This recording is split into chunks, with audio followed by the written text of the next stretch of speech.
Dinampot ng pinagsamang puwersa ng militar at pulisya ang 10 hinihinalang miyembro ng Mauti Group sa lungsod ng Marawi.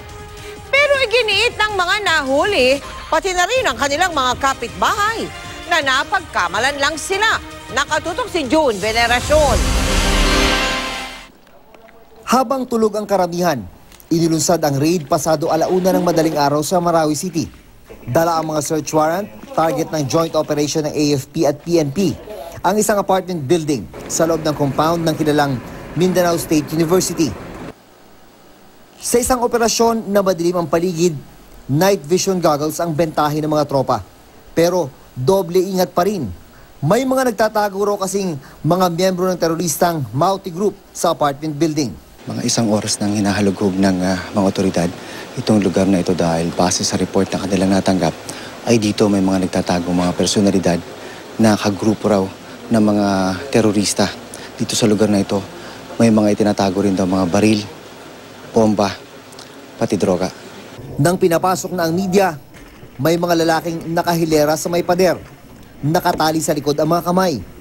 Ang suspecha ng mga otoridad, miyembro sila ng Mauti Group. I-positive identification natin. Dadalhin natin sila, i-verify natin.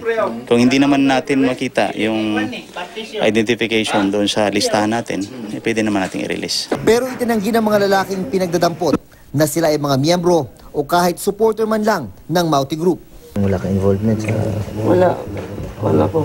Ang problema ko, yung asawa ko bagong panganak. Doon sa taas? Sa baba. Nagulat din? Oo, may bata na buti na lang binuksan ko agad yung pintuan para hindi nila sirain. Sa isang kwarto, may nakita ang mga otoridad na pinaniniwalaang IED o Improvised Explosive Device. Pinalayo ang media.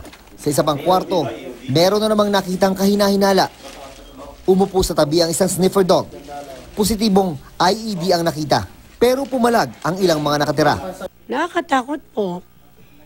Kasi hindi namin alam anong gagawin sa amin, nakadapa lang kami. Hindi kami pwede magsalita, hindi pa kami pwede gumalaw. Kung may mahanap man dyan sa labas ng bahay namin, dahil 100% na wala kami dito, hindi na yung problema para sa amin. Hanapin nila doon sa kung saan nila nakita. Inimbestigahan ng mga pulis ang 10 lalaking dinampot. Pero pinakawalan din makaraang malaman na hindi raw sila sangkot sa terorismo. Mga teacher at estudyante pala ng Mindanao State University ang karamihan sa mga pinagdadampot.